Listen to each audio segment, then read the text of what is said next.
Welcome in the latest episode of that SEC podcast. I'm your host, Michael Bratton. I go by SEC Mike on Twitter, and I'm joined as always by my cousin Shane, who goes by Big Orange Balls on Twitter. What you up to, you big Tennessee homer? Hey, buddy, what's going on? Oh, man. Nearly rolling into the weekend here. We're just 2 days away, Shane, from an epic weekend of SEC football. We got two guests on the show. This is another great show. We got John Nabors talking some Arkansas Razorbacks. We got Jordy Culotta talking LSU heading into this Golden Boot game. I'm excited. My man, how are you? Oh, excited till I found out the Golden Boot will not be fought for until noon, 11 Central. What's going on here? This whole time, for some reason, I felt like this was supposed to be a night game, but it's Ole Miss. Is that correct? Yeah, well, hell, I made the mistake during an interview with John. So I think what happened, it's a shame. Shane, you know what I think happened? And maybe maybe I'm just making excuses. It's late in the season. All these games are starting to run together. But in 2 weeks, they play Ole Miss at home at night. They announced that on Tuesday. So I don't know. I just got that in my head that it's a night game. Arkansas never gets a night game in the SEC. Hell, it's been since 2018 that they've had a real one. 2020 don't count. So I don't know. I think that tripped us up. Apology, man. We're just making mistakes left and right on this damn show. You know what? I love it, man. I love it. Just put an asterisk by that SEC podcast because I'm sure we're correcting something the next day. So it is a shame though, and we're going to get into that fantastic interview here in a second. But it is a shame that Arkansas does not get that many home games at night. It's with an opponent like it's not just some. I mean, this is the game of the week in my opinion, Mike. I don't know about you, but that's the way we've shaped this thing up. Vegas thinks it's going to be a pivotal matchup. Alabama wants them to lose. There's a lot of things that are going into this game, and then it's going to be figured out by 11 o'clock Central Time. I don't understand. I'd love to pick the brains of the people that say, hey, let's just put this one here. Yeah. You know, like, are you even watching these games? Let's credit John here for a second. Hell, I feel like we're spoiling the interview already, but, you know, he wants to see the SEC give every team at least one night game in conference play. Hell, why not two? Yeah. I mean, they play 8 of them. They may be playing 9 here in a year or two. How difficult. I realize there's TV contracts. We sit here and complain about the noon kickoffs. Hell, if you got 7 noon kickoffs, but you got 2 night games, I mean, that is not asking too much, is it? No, just flip-flop that thing. Give the listener or give the viewer an opportunity to choose. But I see what they're doing. It's if there's nothing else to watch, you're going to watch their show. Yeah, right. And I think that's kind of what they've done here. But I still think, you know, especially with this ESPN Plus and everything, you know, that the viewer should have a little say-so too, since they're the ones paying for it. Right. Well, let's get into our outline here. I feel like we could complain about the scheduling for an hour here, but you know it grinds my gears. You know, we got a whole segment for that. So well, I just started out with a low punch, Mike. No, I am pumped up about this weekend. I do want to say that because there are a lot of great games, and this is pivotal, man. It's pivotal. We're starting to get to the tail end of this thing, and one mistake by any team could really change the whole landscape of how this season plays out. So, you know, I feel like we may be on the brink, and I hope it's not my guys of a big upset coming. Right. Well, and I know there is one upset you'll be eyeing, Shane. You hope happens, and I got to credit our following on Twitter because it seems like every time there's one of these matchups, earlier in the week they were digging up the drink clip against Tennessee that we featured on the last episode. Now, Shane, remember when Texas left the Big 12, headed to the SEC, of course. It was some TCU state senator down there in Texas who went to TCU mocking the Texas Longhorns for going to the SEC. Again, this is an old clip. This is from like 2020, 2021, whatever. But this is just too good not to share with TCU playing Texas this weekend. Hell, I'll recycle this every year if we have to. What's your athletic budget? It's over $200 million. It's probably 220, 225 in that range. Where does that put you in the U.S.? Depending on how you count, probably first. And that's without a winning football team of late. It's in spite of our football team. We've been winning, just not like we like to win. 3-7 against the Horned Frogs. So maybe your fan base would rather lose to Alabama than TCU. So how about it, Shade? Obviously, Tennessee homer, you're going to be rooting against undefeated TCU. Absolutely. Yes. Alabama also, I think you ought to be eyeing this game. Even LSU, Shade. I mean, hell, if LSU runs the table, they're probably in. But who knows? I mean, if there's a bunch of undefeateds, they may not put a 2-loss LSU in the playoffs. So just something to keep your eye on. We're not going to sit down here and break down TCU, Texas all day long, but just know those two are playing. And it'd be great for the SEC if TCU went down. You know what? Well, I was thinking of all the teams I really hate, and, I found myself pulling for Notre Dame because obviously I needed them to beat Clemson. And those two teams, they could both lose any other game, and I'll be like, I'm fine with that. But I really needed them. So it felt dirty pulling for the Irish there, and it feels dirty right now pulling for Texas for some reason. The Aggies are like, all right, here we go. I've had enough of that SEC podcast. Now they're pulling for Texas. No, obviously we need TCU as a Vol fan. We need TCU. I don't think we need them, but it would be nice to have that loss. So yes, I feel like Texas owes us one. I mean, I don't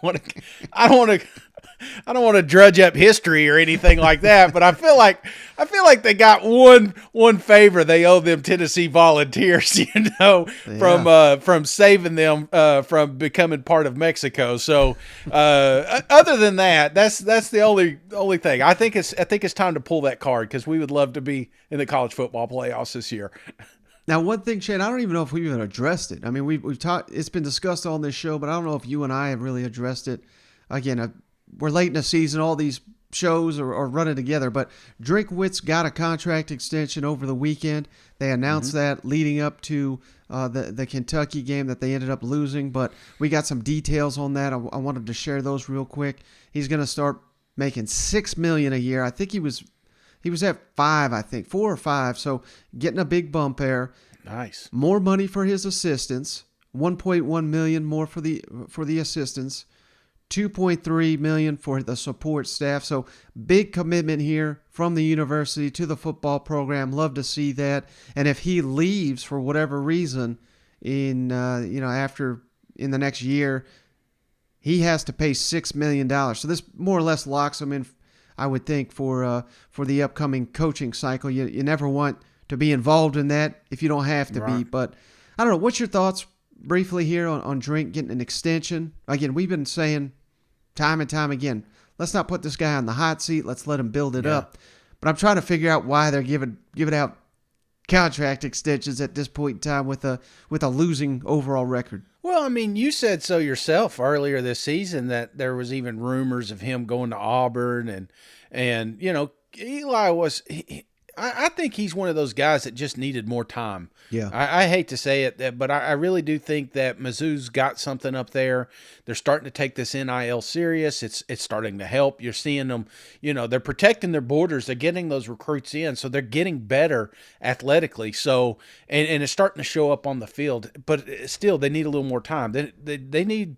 I think we need a couple more years before we can really start judging what Drink's been doing up there. So I think this is a smart move with the recruiting, not to mention the SEC's about to get paid, man. Yeah. We got plenty of money coming in, and when we redo these things and ABC gets involved, don't worry, we're going to find these extra millions. And all these coaches are about to get a raise. So I think this is a smart move. Go ahead and lock down your boy, and it helps on the recruiting trail.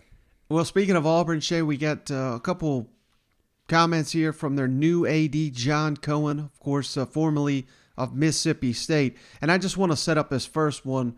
For those that don't know, I'm sure Auburn fans know, Shane, the story. But the former AD, Alan Green, the story is he met Brian Harsin in a hot tub, and that started the relationship, and that led to the hire right out the gate. First question from our guy Brian Stoltz. Shane, he's been on the show, down there at media days. I don't want to say he was hungover, but he was he was hungover. Let's just say that it seemed like so.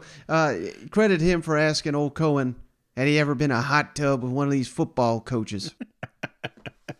Have you ever entered a job where there was so much pressure on maybe your first hire as when it comes to the football coach? And jokingly, have you ever shared a hot tub with a football coach? Shared a hot tub with a football coach? Yeah. That's a new one for me. I'm sorry. Not to my knowledge. So it's not a welcome to the SEC, but it's a welcome to Auburn moment. That's the first question you're getting asked. You know what? Absolutely, man. The first coach I thought of was that Last Chance U guy, the one that was always in there in the hot tub with his dog. Oh, Cohen was not ready for that one, man.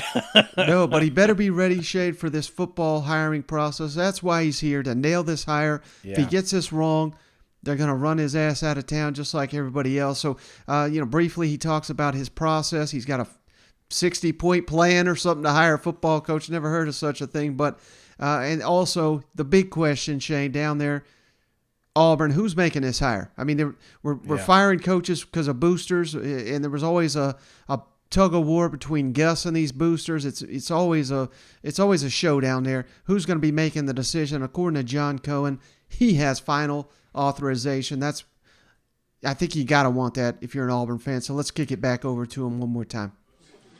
Shared a hot tub with a football coach. Yeah. That's a new one for me. I'm sorry. Not to my knowledge. Hey, I'm not a big pressure guy. I just see opportunity, and Auburn is a land of opportunity. I think we have a great opportunity here, and I think the future is really bright. Talk about not asking you for specifics, but just the process of a search for a job as big as the head football coach, and kind of what that is. Kind of thought somebody would ask that question. I actually brought this, and I'm not going to open it up, but this is a very, very long process. In fact, I have 58 things on this piece of paper that we go through as we go through this process of looking for a new head football coach. It all starts. It starts with this. It starts with culture. It starts with X's and O's, and it starts with recruiting. Those three things have to be up front, but there's a whole lot of other things that have to be answered before you get really deep into it. We're going to go to the back. Johnny? Hey, Johnny Conlon, ABC 3240 Sports in Birmingham. John, I just wanted to ask you, before you accepted the job, were you given assurances that you will be the chief operator when it comes to the hiring processes within the athletic department? Certainly we had those discussions. And yes, the final decision will be my own when it comes to hiring within the athletic department. But, again, I'm going to go back. The 35-year-old version of myself would have stuck his chest out and said, this is how it's going to be. The 56-year-old version of John Cohen says, I want all the information that is available to me from everyone that I can possibly get it from at Auburn and beyond. Information's a powerful thing, and I want that information. So, again, certainly, Dr. Roberts made it clear that these decisions will be my own, but it takes a village. It takes a group of people sharing information, sharing knowledge, and quite frankly, I've been on the phone a lot because we have to make great decisions. That's what I'm charged with doing. Stand it back. All right, Shane. So I just wanted to share that because obviously that's the big storyline. I know Auburn fans were fired up about this A&M game. It was officially announced as a sellout. It's incredible. These fans, Shane, this team has been really poor all season and going back to late last season, yet they continue to support this team. The team has not given up on the season. Pivotal game here. Yeah. You could keep A&M at the dead last in the West if you beat them. So like to see the energy, the positive momentum, but again, the real story down there is the coaching search, and it's going to be a story for weeks because they probably are not going to announce this thing till Thanksgiving at their earliest. You know what? Yeah, and I seen a lot of plane tracking this weekend, Mike. There's a lot of rumors floating around. That's one thing we love about these coach searches. It's like, well, I could see this guy doing it. So a lot of, and what's worse is Cohen's coming from Mississippi, so they that's the one I keep seeing. I was like, well, it's probably Cohen, bringing some of the family or furniture down. It's Yep. probably not Lane Kiffin. So, but anyway, no, this is one of my favorite parts, and I hope they don't rush the process, because sometimes I think that's what's got Auburn in trouble in the past. Yeah. You could take some time. I don't care if he's got 150 points, whatever does it, man. Just get the right guy down there, and let's make Auburn great again, because it really, when it's good, when Auburn is playing at the best, that's when I think it's the funnest. When you go into an Iron Bowl not knowing who's going to win. You go into starting to the season, and it's one of those teams that just pop up, and then next thing you know, they're winning a natty or making a run for it. That's how dangerous Auburn can be, because they can always recruit well. So get the right guy in there. I think there's better days ahead. But like you said, fun story, Cadillac, what he's doing down there. The fans are still bought in, the sold out crowd at night. I mean, it's going to be a fantastic football game. It is two opponents that you put them in any other conference with that record, nobody's showing up. It's like a high school meet. But no, this place is going to be sold out. It's going to be electric, and I'm here for it. Now, Shane, before we get to our interviews, again, we got John Nabors from the Locked On Razorbacks podcast, Jordy Culotta Show. We did this last week. I had a good time with it. We got some good reactions. Who needs a win more this weekend? How's that sound? Good. Yeah. We're talking head coaches here, of course. Yeah, absolutely, man. Let's break it down. Now, again, there's a couple, Shane. I'm just taking them right off the table. Kirby Smart. Yeah, I mean, they got to win to keep it. Hell, they could lose it, though. It's not even going to affect their season. They'll probably still go to the championship. Kirby Smart, he's on top of the college football universe right now. I'm taking him off the table. Is that fair? Yep, fair. Brian Kelly, again, taking him off the table. Hell, they could lose to Arkansas. They could still win the West. You just beat Alabama. He can run for damn governor down there in Louisiana. Taking him off the table. I don't like that, though. I don't. I think this is a big game. I think there is pressure on this one. You just beat Alabama, so there is some expectations to go up here and beat Arkansas. Okay. So I think there's a little bit of a letdown. So I would like to include him if possible. Now, he could be down further on the list because of what you said, but right now they're in the captain's seat controlling their destiny with the SEC championship. Right. But hell, they still control it if they lose. Yeah, but still, I mean, you don't want to. I mean, the momentum from this point, from all these games that they played, I think a letdown is the last thing LSU needs. They just need to keep that momentum. So again, it could be down your list, but I'm including them. Okay, and then the one other guy, Shane, I got him off the table again. Cadillac. I mean, yeah, great story. I don't think he's a real contender for this job. I hope they, for his sake, win, but it's not going to affect anything, win or lose for him. Yeah, no, I'm with you there. Now that being said, Shane, I didn't put this guy on the list last time. I'm putting him on there now, but I do got him dead last. He needs a win the least. And again, this is not necessarily hot seat talk. This is a combination of maybe a little bit of hot seat, but more the program, the momentum, the season, the offseason, everything put together. Nick Saban, Shane, I got him number 11 on my list at Ole Miss. Again, they're not going to run him off if they lose, but if they do, Shane, that'll be 3 out of 4 losses in the SEC, back-to-back losses, probably in the regular season for the first time since his first season, if I'm not mistaken. A lot on the line. Again, not for his job or anything like that, but I think a lot. It's almost like the dynasty is dead, and it's just, I don't know. We'll be at a key point of his tenure if they lose Saturday in Oxford. Do you agree?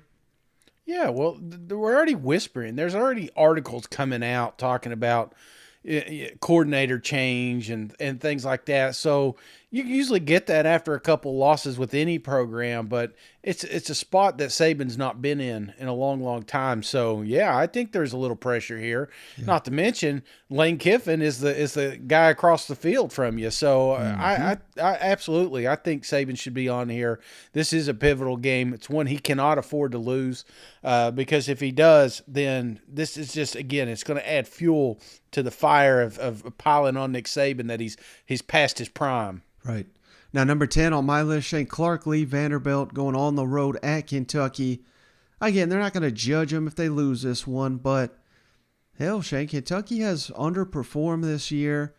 Vanderbilt has, I don't want to say let games slip away, but they are losing. They lost to South Carolina. They lost to Missouri. They are competitive in these games. Mm-hmm. It'd be great if he finally, if they don't beat Kentucky, and they are a massive underdog, I don't know if they're going to get a conference win this season. Thoughts on putting Clark Lee on this list? I agree. Very low on the list. In fact, I would switch him and Nick Saban here. Mm-hmm. I think there's a little more pressure on Saban than Lee, especially with you losing a quarterback out for the season, Swan, and so that's another crutch that they can lean on. But I again, no pressure, but you're running out of time. If you're going to get an SEC victory, you would think that Kentucky is as up and down as they've been. Like you've maybe this is your opportunity. Mike Wright's going to have a hell of a game, but yeah, still, if you drop it, I don't think they're firing Lee at the end of the season. Yeah. All right. How about this one, Shay? Number 9 on my list, Josh Heupel, and a lot of what you said, Brian Kelly, kind of the same, but we're coming off a loss. We've got to make sure that we don't stumble and this doesn't come multiple losses, and we got to get back that momentum, finish strong. There's pressure on you to not only win but win big, because you can't have one score games against Missouri, South Carolina, and Vanderbilt if you're a legitimate playoff team. I don't know if you can actually do that. So again, not much pressure on Josh Heupel, but I think there is a little bit. Do you agree?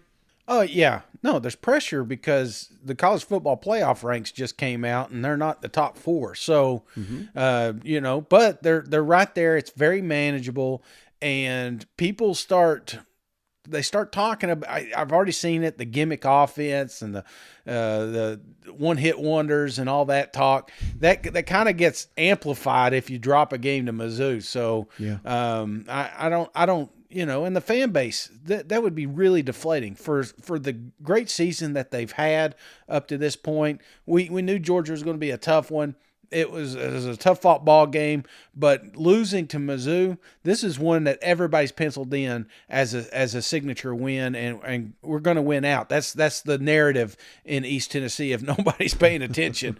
And if you drop to Mizzou, the wheels come off, and then all of a sudden we're like, we had a great season, but nobody's talking about it anymore. So it's not the best season. It's not the 98 season. So yeah, there's a lot of pressure on this game. Now, how about, I got Drake next, number 8 on my list, Shane. Again, expectations are low. Hell, they're a 20-plus point underdog. I'm not sitting here saying he's got to win, but they do got to steal one of these if they're going to make it to the postseason. They got to win 2 out of the last 3, and hell, if you don't win here, you got to win out just to make a bowl game. So I think a little bit of pressure here.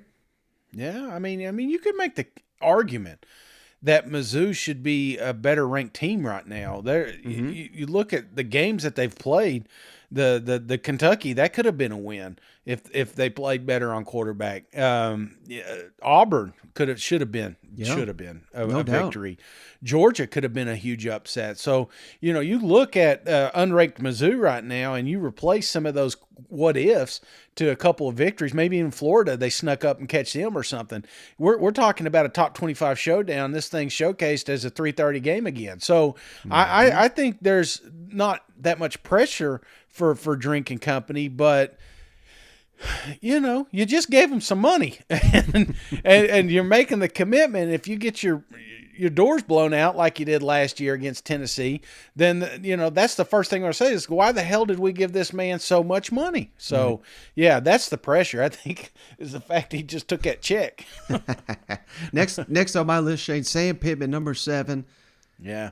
Hosting LSU. I mean, this is a rivalry. You beat them last year. You'd hate to lose now at home. but your quarterback's banged up. Doesn't sound like they really know if KJ Jefferson's going to play. So maybe that takes a little bit of heat off you. But, man, and LSU's playing so well. It's like, hell, John, we're going to get this interview in just a second. But he sounded deflated just talking about this matchup. Yeah. Like, he's just chalking it up as an automatic L. And if that's the consensus, I mean, as long as they don't get embarrassed, I don't think there's going to be much pressure on Pittman to get this one. What's your thoughts? Yeah, and it's sad that we're saying that here, Yeah. with the Razorbacks, but I think that's kind of where the fan base is they know that this was not an ideal season, that things didn't go as planned. We've got a lot of injuries. We've got a lot of concerns and question marks floating around, and some of that does point back to Sam Pittman, but I think the expectations are a little bit lower just given the fact that LSU's playing so damn good right now. So I think that helps. But if LSU was limping into this thing after a Bama loss, then I'm moving it all the way up, and it's almost a must-win for Arkansas. So I think what Kelly's done has made it a little bit easier, a little easier to swallow if they drop one. But I'm telling you, if you look at that Vegas spread, and you can convince yourself this thing's at home. There's no reason we should lose this game. Right. There's going to be more finger pointing if Sam drops it. So a coach that we never thought would be on this list is now officially on this list, and he's toward the top now. Now the next one on my list, Shane Beamer, South Carolina going to Florida. And I didn't realize that they even said this, Shane, but I caught it on the latest Beamer press conference. They call it the Orange Crush part of the season. They got Florida. They got Tennessee. Then they got Clemson. I mean, if they, again, I'm not saying, this is a must win or anything like that. We're already bowl eligible. It sounds like Marshawn Lloyd is going to be back on the field, which is a huge boost. I guess it's a combination of Florida. Yes, they won at A&M. We got to give them credit. I'm not trying to discredit Florida, but it's not like they're some juggernauts. This should be a competitive ball game, and if you lose to Florida, which very may well happen, you're an underdog for a reason. If you lose to Florida, you're probably ending the season on 3 consecutive losses, which that's going to be tough for the fan base to take, don't you think? Very tough, but I've got them a little lower on this list. I mean, the bowl eligibility was big for that victory last week. And don't get me wrong, momentum is important in Columbia, especially like you said with these last 3 games. I didn't think about the 3 oranges. No wonder they hate that damn color so much. I would too, but it doesn't get easier. If you're picking one of the 3 that you need to steal a victory from, you'd think it would be this one, maybe Clemson, because they've been struggling. But it is not an easy feat, and there's a real scenario that you could drop all 3 of these games. But dropping 2 or dropping 1 or win it out, that would be ideal. So it all starts one week at a time. So this one, if you're looking at it, you've convinced yourself this is the easy of the 3, and yes, I think it is a pivotal game for Shane and company. Now, next on my list, Shane, I got Mike Leach hosting Georgia. Now, again, Georgia, they're so elite. There's no expectation you're going to win this game, but this is what Mike Leach teams do. They surprise people. They win when they're not expected. They lose when they're not expected to. There's rumblings. This guy's lost 2 Egg Bowls. His team's not living up to expectations. Is this the right guy for the job? You're hearing some of that. I basically just put this game up here, Shane, because if he found a way, which I realize is very, very improbable, but if he won, I don't think they could question this man ever again. You know what? Yeah. No, this is... Well, not to mention you got a new boss coming sometime. You don't know who it's going to be. You don't know. I always said if you got a new boss coming in, you don't want to be calling out all the time right before he shows up because you're just a number. He comes in and looks and like, why is Shane missing all these days? Well, let's get him out of here. That's the same thing. You're getting all these losses right here, and nobody's expecting you guys to win this game, but. If you could keep it a game, I think that's the biggest part is not just getting blown out by the Georgia Bulldogs. So I think there's least pressure to win it, but it's more pressure to lose it pretty, if that makes sense, if that's even a thing. Now, if you could pull off an upset, that'd be something else. But there's a lot of pressure just because you got a new boss coming in anytime, and you don't know if they're going to like you. Exactly. Well, staying in the same state, Shane, Lane Kiffin next on my list, number 4, hosting Alabama. Again, you're an underdog. It takes a Herculean effort to beat Alabama, and maybe I'm overlooking that slightly, but we said it recently. This has got to be the best shot to beat Nick Saban's program right here. You got a red-hot team. They've had 2 weeks to prepare. I don't know. If Lane Kiffin's ever going to beat Nick Saban, it feels like it's now, and particularly after last season's dud of a performance. I think his team at least has got to keep us competitive. What do you think?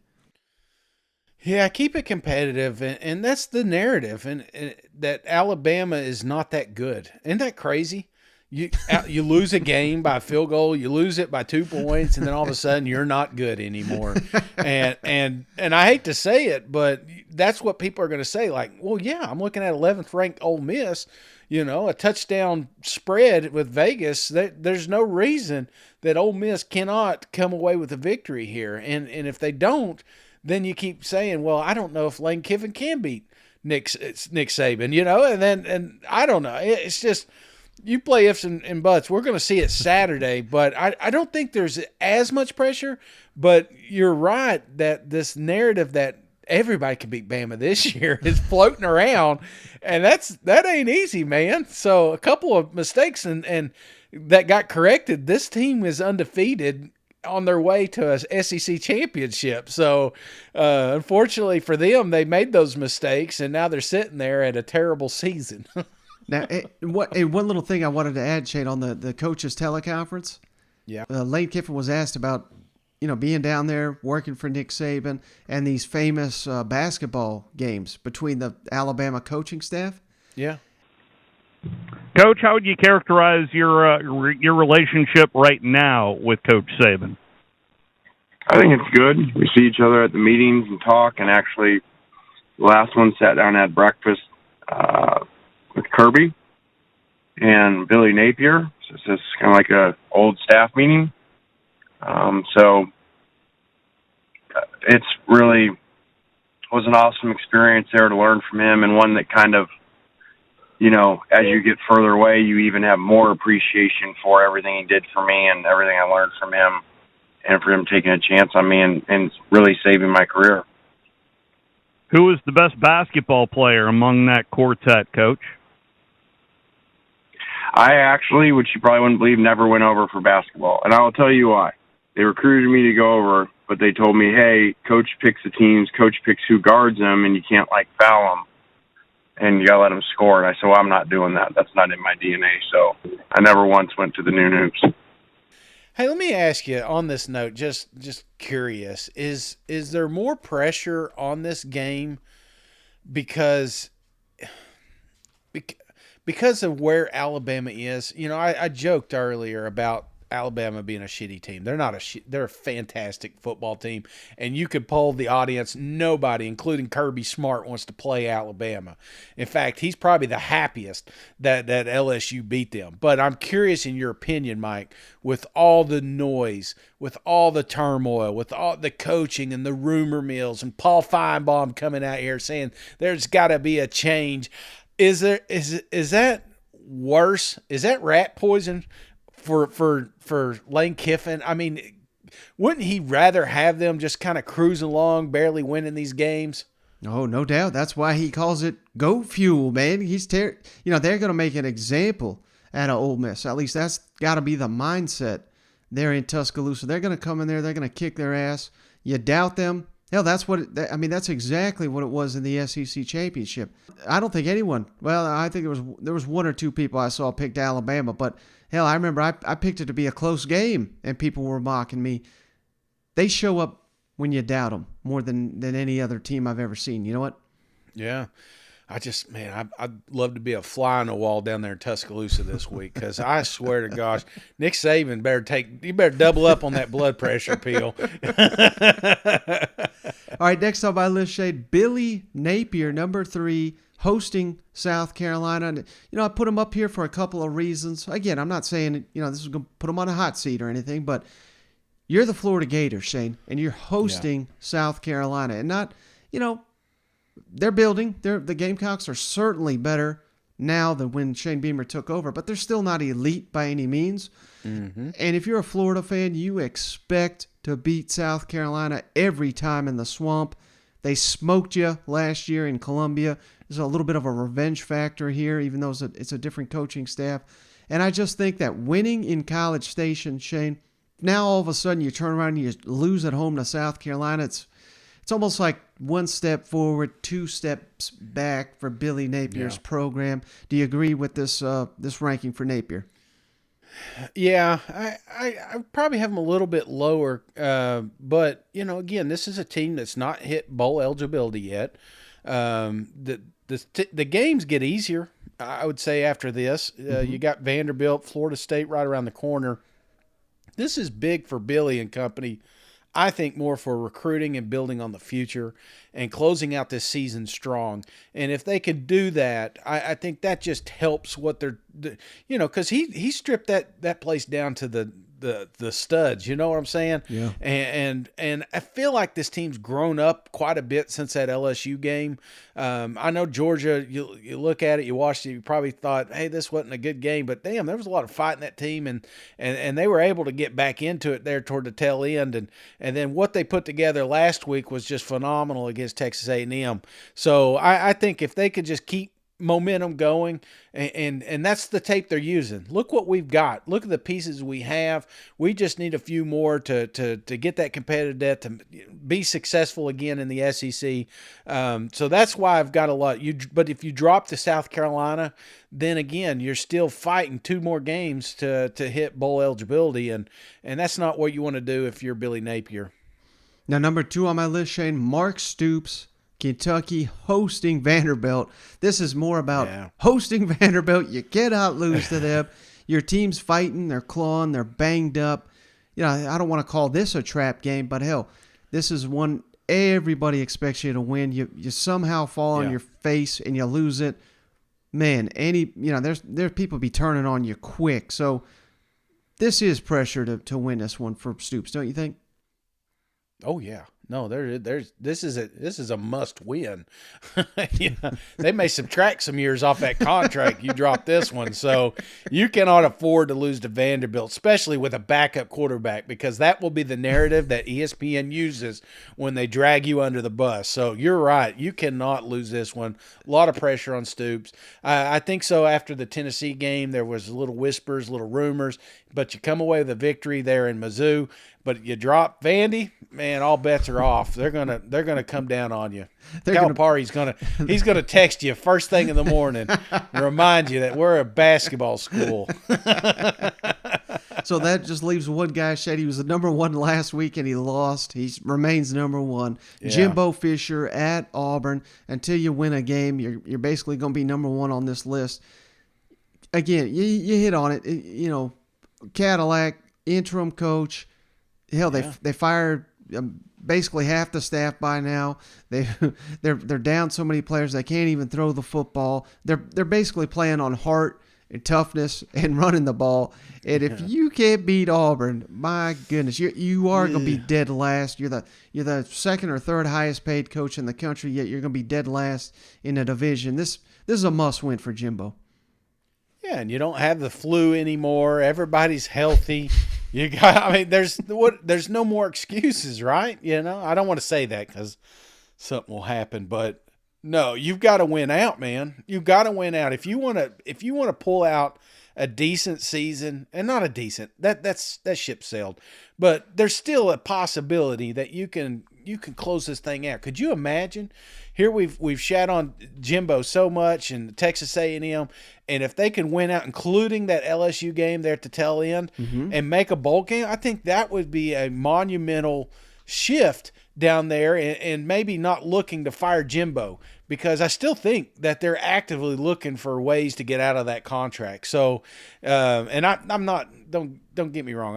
Nobody's texted me, nobody's filling me in, but I would just imagine that they've been very disappointed with the product that they've had down there in College Station, because it is one of those coaches that has been given everything that he needs to be successful down there, and it's time, and it's, unfortunately, has not been able to do anything with it. So, Right. But closing out the season, you dropped Saturday, your bowl is out, and I don't know, man. I'm not saying they're gonna fire him, but damn, yeah, he's got the most pressure in the whole country right now. Yeah, I even forgot to mention, of course, bowl eligibility is on the line every time you take the field, so that just adds to it. But all right, hey buddy, we've held off long enough. Let's get to this outstanding interview with my friend John Nabors from the Locked On Razorbacks podcast. All right, we're pleased to once again be joined by the man himself, John Nabors. Of course, you know him as host of Out of Bounds on 103.7 The Buzz out of Little Rock, and of course, the Locked On Razorbacks podcast. You can also, that thing's blowing up on YouTube. If you don't know already, don't forget to give him a follow at Buzz John Nabors. John, how's it going, brother? Man, it's going okay. It's going okay. Things have been a little bit underachieving here in Arkansas for the football program, but we've seen a lot worse than what we've been seeing, but it has not been very fun, I would say that. Yeah, I knew things were bad, John, when the CFO of Tyson got arrested over the weekend. I was like, my God, everything's going wrong here in Arkansas, so no need to bury that bad, but let's talk about the football team. You had me on your show on Friday. Hell, we barely even talked about Liberty, Arkansas, because it was a 14-point spread. I thought this would just be BYU 2.0. They were saying Liberty's defense was good. I didn't believe it. I thought they would just steamroll them. How shocked were you by? Hell, really, it was a one-sided game until Arkansas made a comeback here in the second half. Yeah, Mike, I think that there has been very few games, especially under Sam Pittman, where I have left completely and totally confused by the team. Now, there's been times I've been confused by the officiating, but by the team themselves, I did not understand anything, because I was talking about this, where it's one thing where if you lose to any team, because first off, Liberty's a good team. I'm not saying that Arkansas should have lost that game, but they are a really good team and well coached by Hugh Freeze, so got to give them credit. But it's one thing if Arkansas lost this game because Liberty was able to exploit the weaknesses of Arkansas. If they were able to throw the ball down the field, ton of plays there offensively, get a bunch of turnovers, the things and the ways that Arkansas has lost games this year, that would have been one thing. But when Liberty completely and totally stops the strengths of Arkansas, that's what I did not see coming, because the big constant this season has been offensive line play and running the ball effectively. Like, there's been a lot of other inconsistencies, but that has been for sure good to go every single week. And for Liberty to completely and totally dominate Arkansas's offensive line, beat them at the point of attack, stop Rocket Sanders from getting any sort of rhythm or anything going there. And in addition to KJ Jefferson being hurt, which is still something that was very confusing and didn't really know what was going on there, it was just a bad combination of everything, where the defense actually played really well. Like, they held them to no points in the second half, but that offensive performance was atrocious. From beginning to end. And, the final score was only 2 points, and Arkansas had a chance to hit a 2-point conversion to tie it, but the game wasn't that close. Arkansas had 5 points, a field goal and right before halftime, and then a safety up until the midway point of the fourth quarter. So that was one of the more baffling losses I've seen in a long time. And it hurt because you felt like after BYU, after Auburn, you had some momentum, and now that momentum is just thrown out the window, and you get to welcome in a team, LSU, that just is coming off of one of their biggest wins that they've had in quite some time. So I got to ask then, this is what we do, John, in the SEC. We hit the panic button. We got to fire everybody. I'm not sitting here saying we got to do that at Arkansas, but what's your confidence level that the program is headed in the right direction under Sam Pittman, or is this just a couple speed bumps? What's your thoughts on all that? Well, I'll say this. I'm still confident in Sam Pittman. I still think that he's a good coach that can get some things done, because we've seen it happen. We've seen him. He's proven that he can. But to me, there's losses that become a problem or they're problematic. That's how all losses are. And with Arkansas, I'm seeing this loss as a problem. It's a problem that you had bad quarterback play because KJ was hurt. You had bad offensive line play. You had bad everything, and it better not happen again. Like, that's the thing that I think a lot of Razorback fans are looking at. They're like, we're not happy. We're disappointed. We don't want everyone fired, but this better not happen again. That's how I'm viewing this game. When it becomes problematic is where you can't fix these problems. You can't fix these issues. It becomes a reoccurring theme of Arkansas losing. Like, if they go up against LSU this weekend, which, I mean, I'm not saying Arkansas is going to win because LSU is playing really good right now. But if they go out there and play like they did against Liberty, it becomes problematic. And suddenly people start wondering, okay, this is something that keeps happening. Something needs to change. It's not going to be Sam Pittman. Nobody's wanting Sam Pittman fired, but do they need to make a change at a coordinator position? Do they need to make a change in some other positions? Like, you can't expect with the way things were going and then to have an ending like it's might be setting up to be for Arkansas, where they may barely get into a bowl game. You just can't have that and expect everything to be status quo the next year. So I think everybody's still good with Sam Pittman. Nobody's wanting everyone fired. There are some people that want Kendall Briles gone. But overall, I think that it's one of those ones that just, you can't do it again. It cannot happen again. You get your one, it can't happen again. Now, I recently had Stephen Lassen, senior editor, Athlon Sports, on the show, and we were talking about Arkansas down the stretch. This is one of the teams I'll be most interested to see, because you could talk me, John, into 3-0. You could talk me into 0-3, and virtually anything in between. Do you think that's a fair statement? Do you have a good idea what Arkansas is going to do these last 3 games, or is it kind of a mystery? I mean, I still think they'll beat Missouri.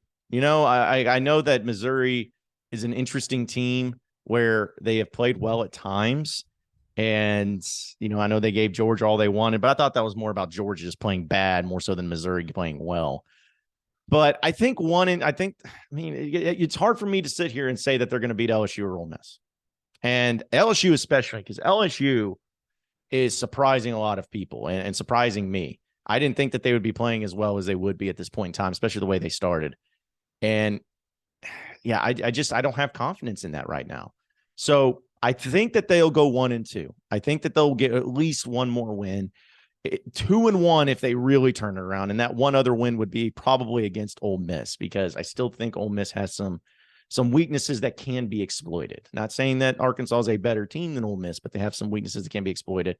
But I think that might be the best case scenario of this team getting 2 more wins and getting to 7-5, because finishing out at 8-4 and finishing 3-0 with the way that this team performed this past weekend, it's really just hard for me to have confidence in that. Now, you kind of hit on this already, but is this do you think a coaching issue? Is it injuries to key players? Is it a leadership issue? Maybe it's all three. Why do you think it is that these, there's a lot of these slow starts and inconsistent performances from Arkansas? Well, Mike, I mean, and just going off of what we see in college football and in sports in general, if you get off to a slow start consistently, that's a coaching issue. I mean, it is. And now, is it solely on Sam Pittman's feet? Maybe not. I think, because here's the thing. If you look at the numbers, Arkansas this year has gotten down 17-0 in Missouri State to start the game. They got down 28-0 against Alabama.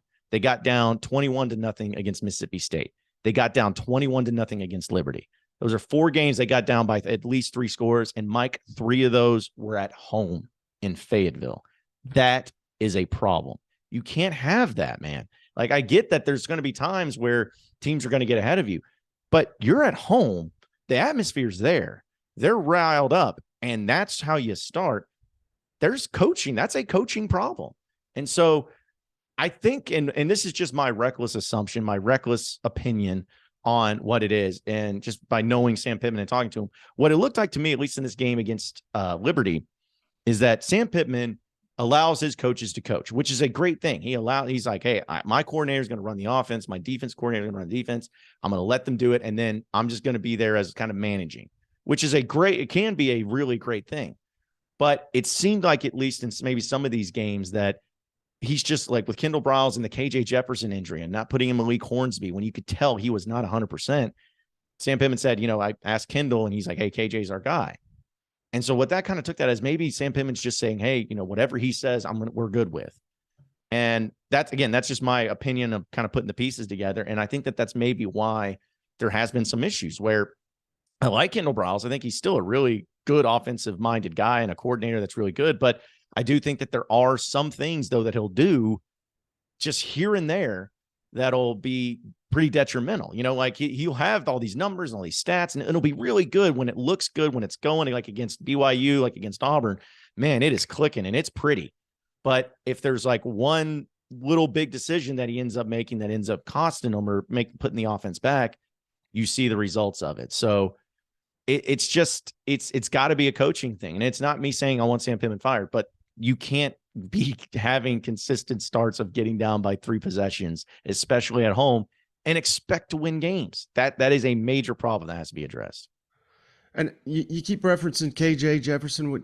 Clearly he's limited. Do you have any idea of the severity of his injury and if that's going to get better this season? And I'm not sitting here saying he's a bad quarterback, because if you match up his numbers with Jaden Daniels, they're basically identical. Yet we got LSU fans saying this guy's a dark horse Heisman, and it's because they're winning football games. So I'm not sitting here saying KJ's bad, but if he is as banged up as he was against Liberty, it seems like it'd be a good idea to roll with Malik Hornsby. Where do you stand on that? Well, Sam Pittman said, take it for what his words are, but he said that KJ's feeling much better now, and he's going to be good to go. He says that he's been throwing in practice, because last week he didn't throw in practice at all. And I think that was a big part of it. Malik Hornsby was taking the first team reps and throwing the ball, but nobody knew who was starting. Not like Jaden Hazelwood, the wide receiver, even said in the press conference after the Liberty game, he's like, we had no idea who was going to start until they said KJ starting. I think that was a big impact too. But we don't know the severity. All that Sam Pittman would reveal that it was like a clavicle area somewhere up here. So, that may be hindering his arm a little bit. But that was what was so uncharacteristic, Mike. I don't know how much you got to see of the game, but I was there. And I cannot tell you how many wide open touchdown wide receivers that he missed. I mean, there was a play where Matt Landers was so wide open, he could have done cartwheels into the end zone, and he got frustrated. He just stood there after the play and stared because he's like, dude, I was wide open. And so I don't know if it was maybe his fear of throwing too far. I don't know if maybe they just medicated him up to try to, get him to fight through the pain. Whatever it was, it was definitely hindering him. And if Sam Pittman says he's feeling better, then go with KJ. But I'm telling you, Mike, if Razorback fans there in Fayetteville at 11 a.m., if they get down 14-0 and they see KJ doing the same stuff that KJ was doing against Liberty, they're going to start chanting for Malik Hornsby. And then you're going to find yourself in a position. Then it's going to be really bad. So KJ is the best quarterback on the team when he's healthy. There's no question about that. But if you can't pull the trigger and put Malik Hornsby in there when it is clear that KJ is having a major problem, then something needs to happen. That is not going to be a winning recipe for anybody. And so I'm going to assume that KJ is going to start. I'm going to assume he's healthy. But if you can tell he's not healthy, there's going to be some problems. Now, you're as plugged into that fan base as anybody, John, with all the work you do. Are fans kind of like over this season, or do you anticipate that they'll show up in full force Saturday night against LSU? Because if the upset happens, it's going to come in large part to these fans. Just like it's not often the Razorbacks get a marquee game at night for whatever reason. The SEC hates Razorback fans or something. But hell, they made a big time difference against Texas. I sure as hell remember that. Do you think they can bring that same energy? And again, you just said you're heavily leaning LSU. I get it, and you should be. But can this crowd play a factor in this game? Well, to be honest, Mike, it's actually a morning game. That's an 11 a.m. game against LSU. The Ole Miss game is the night game. So yeah, okay, I've mixed them up. But to answer your question, I think the fans will be there. I mean, I know 11 a.m. sucks. Like everyone hates it, but it's still LSU. It's still, like you said, a marquee game. It's a top 10 team that you're going to be welcoming into town. And I mean, will there be as many fans there as if you would have beaten Liberty? Probably not. But I still think there'll be between 65, 70,000 fans there, because they love Razorback football, and they still believe that there can be some good things going. But I think the crowd will be there. I think the students will be there. again, the 11 a.m. side of it sucks, and it is going to be a little bit chilly. But overall, I mean, I think the fans will at least make it an atmosphere. But as soon as it starts going bad, though, then people may start leaving pretty quickly because they don't want to deal with that. Why in the hell? I mean, I'm sure they haven't given you an answer, but why in the hell does the SEC not give Arkansas more night games? Man, I wish I knew. Like it was the weirdest thing where this is going to be the Ole Miss game is the first SEC night home game for Arkansas since 2020 Tennessee. And that was the COVID year, so no one could even tailgate or anything. So I'm not even counting that. And before that was 2018. So it's like every 2 years is when they do it. And I don't know. I know, I think every Razorback fans know, listen, we're not the big brand of Bama, Georgia, LSU. Like, we understand that. But I feel like there needs to be some sort of rule put into place where every SEC team gets at least one SEC home night game a year. At least one. Like, I don't know if there's a way of doing that. I like it because honestly, like people, you got it on ESPN or ESPN2 and then SEC Network. Like, I think Razorback fans say, put us on the SEC Network Plus. We don't care. Just get us a night game. Let us be at night. And so it just took forever. And I hate the fact that the LSU game's at 11 a.m. I understand that, if it was Arkansas and, Missouri, which I know that's the end of the season, but if that was the matchup this week, and I can understand 11 a.m., but you're telling me a top 10 team in a quote rivalry game, battle for the Golden Boot, they're putting that at 11 a.m. Just doesn't seem right to me. It doesn't sit well with Razorback fans. Luckily, the Ole Miss game will at least be good, but people want to tailgate, man. They want to have gumbo when they're going against LSU. And unfortunately, it's going to be a little bit more difficult when you have to wake up at first light and try to get out there to make sure that you get parked and ready for the game. So do you have a prediction yet? Have you made your official prediction for this game? I mean, I haven't had anything official. I am leaning towards LSU because it's just until Arkansas shows me something different, it's hard for me to pick them right now.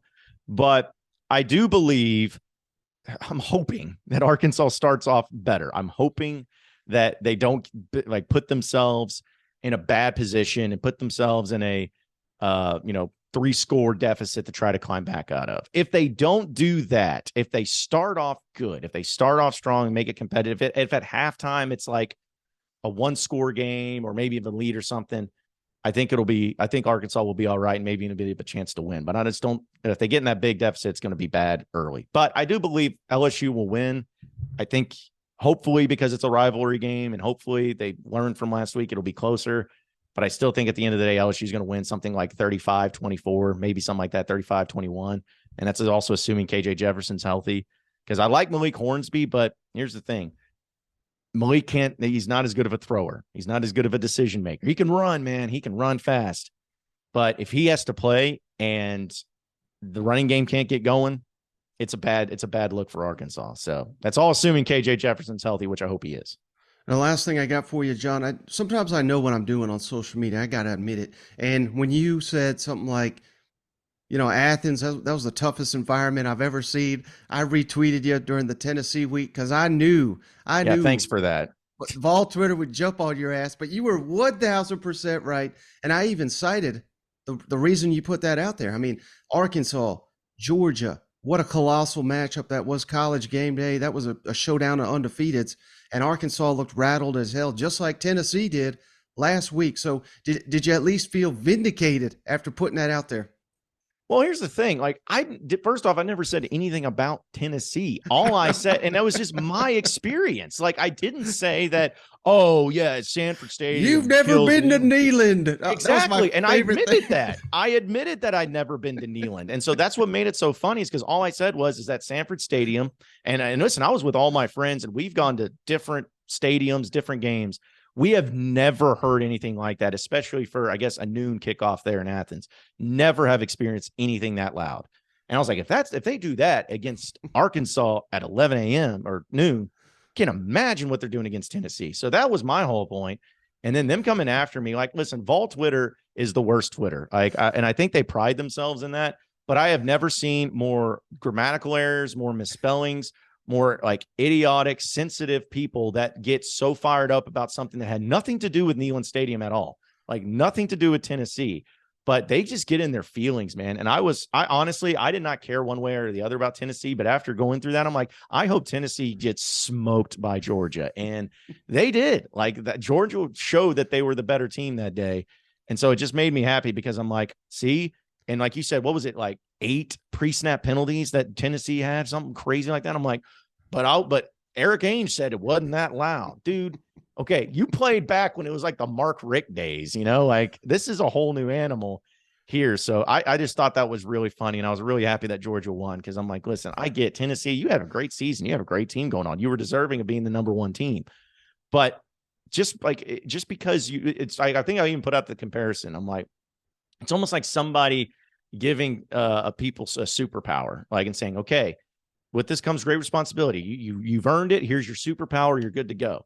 And then the first time that somebody says to that superhero, being like, hey, how come you have superpowers? They burn the city down. Like, that's how it was. It's like they just react so ridiculously over the smallest of comments that had nothing to do with them.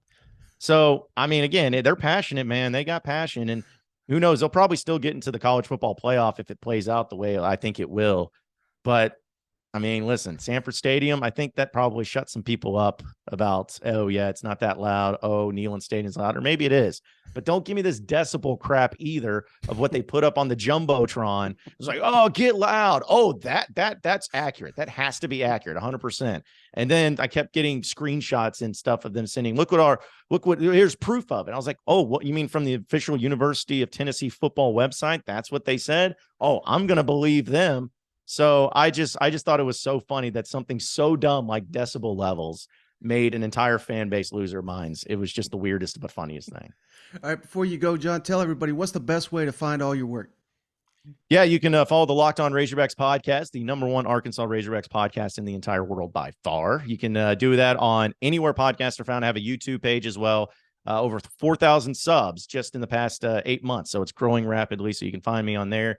My Twitter, Instagram, all that's Buzz John Nabors, very easy to find too. And I'm also on 103.7 The Buzz here in Little Rock. If you're ever in the area, or you could stream it on the 103.7 The Buzz app, 1 to 4 out of bounds each and every afternoon. Yeah, and I'm on there every Friday during the season, I'm making a fool of myself. So check it on out. All right, Shane. So hey, how about it? I really got John going there with talking some Tennessee there at the end. When Vol Twitter's your enemy, you are in for a rough week. You know what? Isn't it wild that I don't? Maybe because I'm in it so much that I don't see it. Everybody says that we're violent and maybe I'm not following the right people or something, but I don't see it. I think we're very passionate, but yeah. No, I'm giving you a hard time. But I saw how you set that out there. I was like, golly, here we go. Oh, you had to mute the notifications on that one. We even know some of the people that were attacking him. You know what? Absolutely. I think I retweeted a few. So, no, I'm just kidding. I didn't. Well, one more, Shane. We got Jordy Culotta. He really does have the best LSU show out there, Shane. I've seen it before. I'm, watching it live. He does it live every day. And some big news event will happen. He'll be like, well, hell, let me get this coach on the line. Let me get that coach on the line. He sits up there and calls them live on the air and gets them on within seconds. So Jordy Culotta, if you're not watching his stuff already, check it out. Outstanding stuff for Jordy here, previewing the Arkansas game and this just magical season that LSU's having right now. All right, we're pleased to once again be joined by the man himself, Jordy Culotta. Of course, you know him of the Jordy Culotta Show. You can follow him at Jordy Culotta, and don't forget to follow the show as well at Culotta Show, the most outstanding LSU show out there. I watch it every day on YouTube. Jordy, thank you so much for joining us. Really appreciate you. Mike, thanks for having me back, man. Appreciate you having me. Yeah, no doubt. Well, you're one of the best, so I had to get you on now that LSU driver's seat in the SEC West. But before we get to that, Jordy, I just want to ask you, how thankful are you that LSU didn't hire Jimbo Fisher? Oh, man. Look, if you're watching that offense play, that's very reminiscent of Les Miles, and I don't think Tiger fans could have withstood another run like they saw with Miles and what the offense looks like now for Jimbo Fisher. You know what I mean? Look, the most concerning part about Fisher is that he for a while there had a reputation of a quarterback whisperer, and to see the lack of development and the inability to evaluate and see who the best player is and play that guy, I think that there is a lot of red flags when you look at what's going on in College Station. Yeah, no doubt. Let's transition to the game on Saturday night. Death Valley, the scene looked incredible. When is the last time that you can recall Death Valley was to the level that it was Saturday, beating Nick Saban's Alabama program? Well, it was a high point for the program.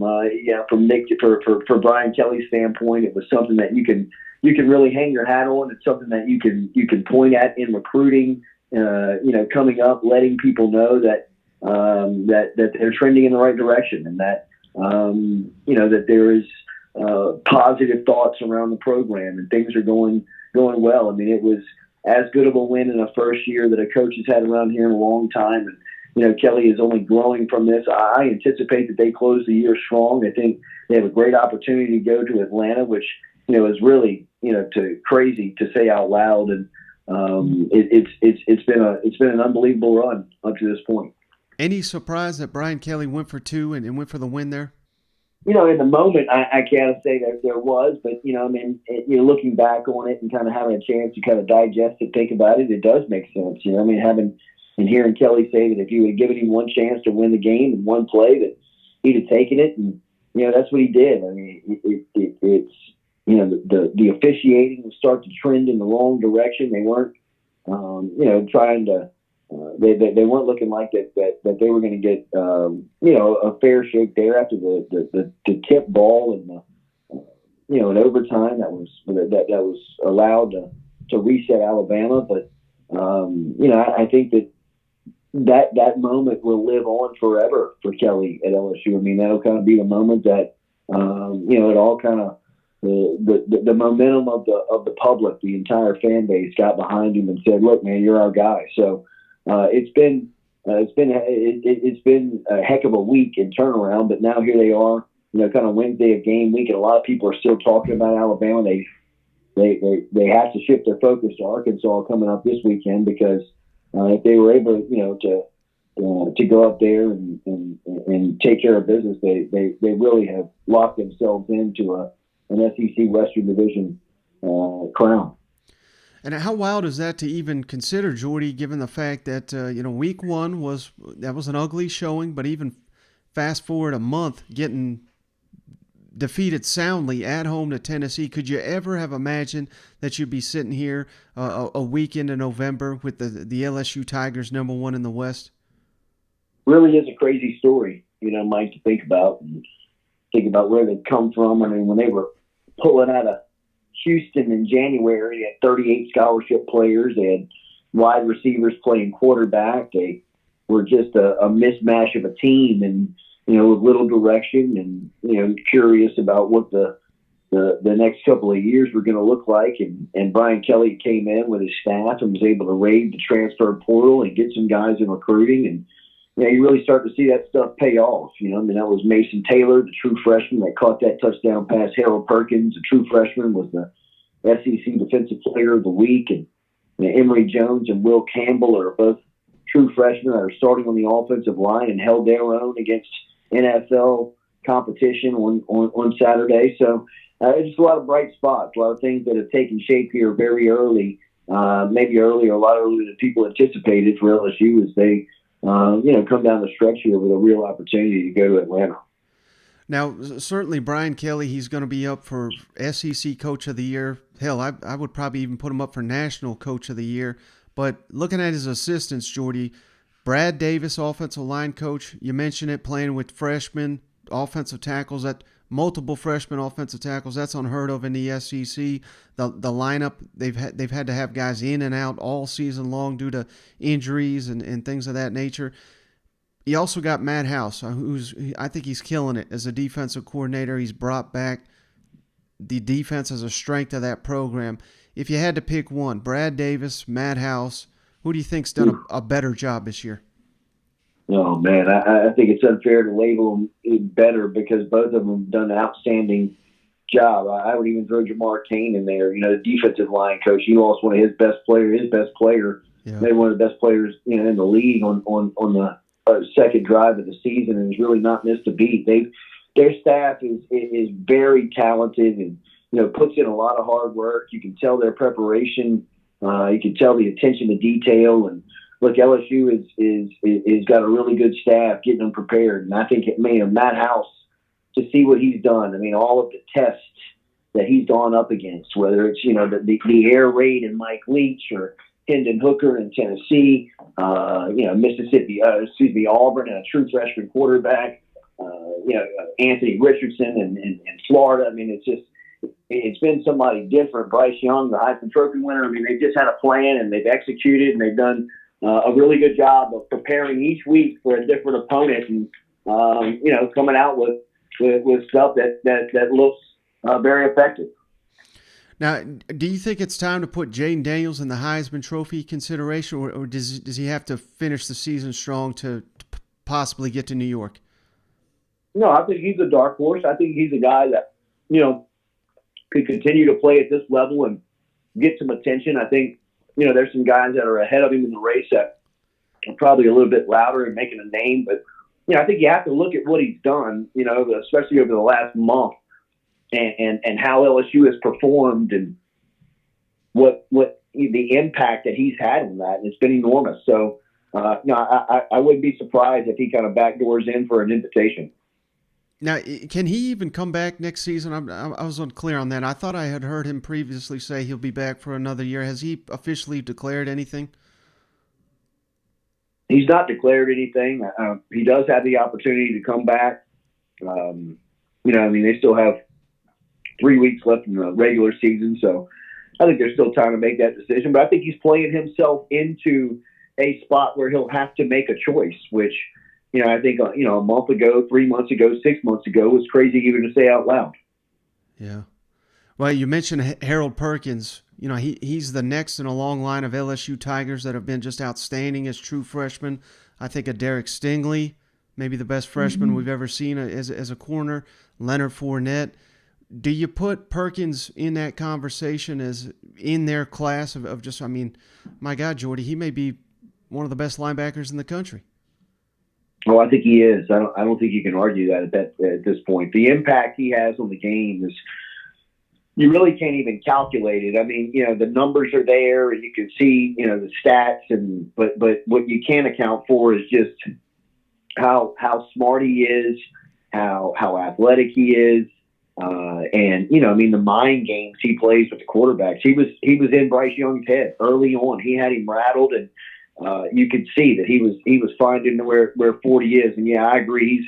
He's in that class of Tyrann Mathieu and Fournette and Derek Stingley, of guys that have come in here and made instant impacts as freshmen and really, kind of gone down in the lore of LSU football history of, somebody that just is, impact guys that can play at such a high level. Now, we can't overlook a game this weekend on the road, early game. Arkansas is a dangerous team, even though they're a little banged up, coming off an embarrassing loss. LSU should win this game, but do you have any level of concern that this is a big trap game coming off an emotional win at home against Alabama? Any concern that, the odds makers think this will be a tight one? How about you? Look, I think that, by every sense of the definition, it is a trap game. But I really, like I said this morning on the show, I think Brian Kelly will prove his value this Saturday much more than he did last Saturday. And he was enormous versus Alabama. But these are the games where he'll show his brilliance, where this is a classic letdown, classic trap game. But I think he'll have the team prepared to play. I think they'll have a good plan.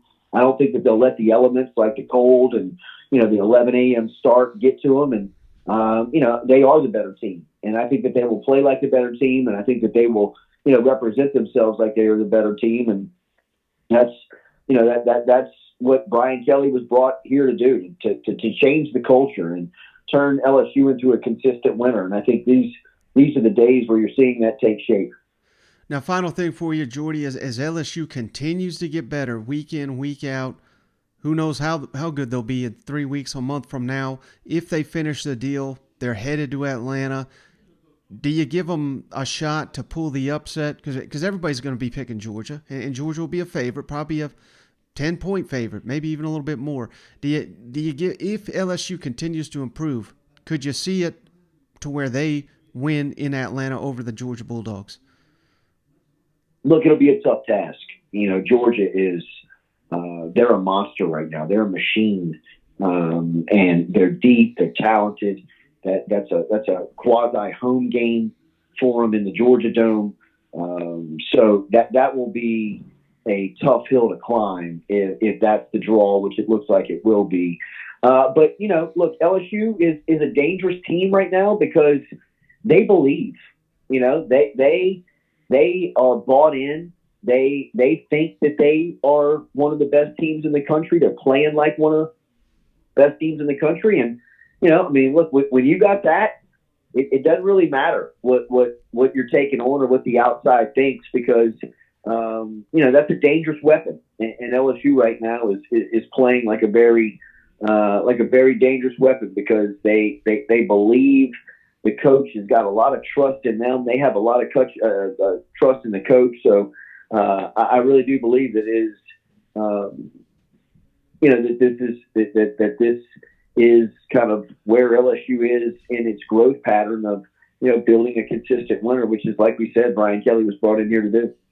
Now, Jordy, before you go, can you tell my audience where to find your work? And it really is. It's the best LSU content you're going to find. Jordy's Rolodex, I mean, my God, he'll be sitting there on the show. He'll get a head coach on the line. He'll get a new commit on the line. He knows everybody down there. Tell the audience where they can consume your content. Appreciate that, Mike. Easiest way to do it is at Culotta Show on any social media platform. Instagram, Twitter, TikTok, Facebook, wherever you're looking for us, you can hit us at Culotta Show, and on YouTube, we're there 7 to 9 a.m. each day. Absolutely, and we'll put that in the show notes for the audience to find. Thank you again, Jordy. I really, really appreciate you. Anytime you need me, man, reach out. I'm happy to join your show again. Thank you, Mike. Take care. Have a good one. See ya. All right, Shane, so some outstanding stuff from Jordy. Man, it don't get much better than that, does it? John Nabors, No. Jordy Culotta, back-to-back, all this SEC content. We've been hitting all the teams on this episode. Man, I'm not trying to toot my own horn here, Shay, but that was a great show, wasn't it?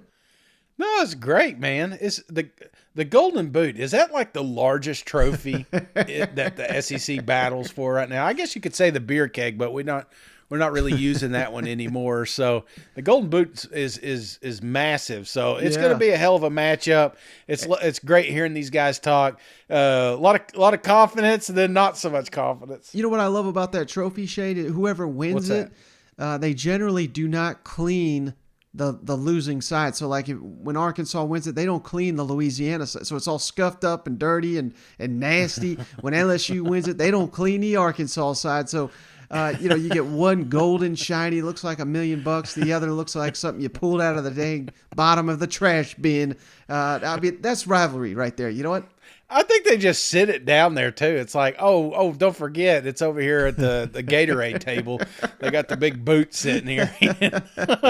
There's nothing more demoralizing than bringing a trophy into a stadium and having to surrender it. So hey, this is the stuff we got to remember. It's why we love the beer barrel that they've taken them from us. They should do more of that. The more I think about it, I truly think if one of these guys win or lose, Sam Pittman, in this case, it'd be Kelly sitting there at the 50-yard line with the trophy and having to surrender it. Could you imagine? I just think that would be great. Forget the handshake. Nobody gives a shit about that. They want to see, unless it's Deion Sanders out there, just hand that trophy over. And I want to see that moment. That's what I want to see. They should do something better. Is Culotta, does he got what's his name there? SEC guy, head honcho. Golly, Sankey? Terrible tonight. Yeah, Sankey's. He got him on the line. Pull him up. I want to see if he can discuss this with the company in the off season, because I think that's what we should do, brother. Yeah, we don't have enough of them, but that's what I was going to say, Shane. We're getting to that time of year, rivalry games, trophies on the line. Cannot wait. The weather's just beautiful outside. Cannot wait for another all SEC weekend of games. But I think that's going to do it, buddy, on this episode of the show. Mm-hmm. You got anything before we hop off the line? No, just getting excited again. Ready for the football. Tomorrow we'll have our picks. So probably be wrong on those. Going to make you some money this weekend. Just bet the opposite as cousin Shane and big cousin Mike. So, well, absolutely, brother. I appreciate you as always. I appreciate each and every one of you for checking us out. We'll catch you on the next one. All right, see you guys. Go Vols.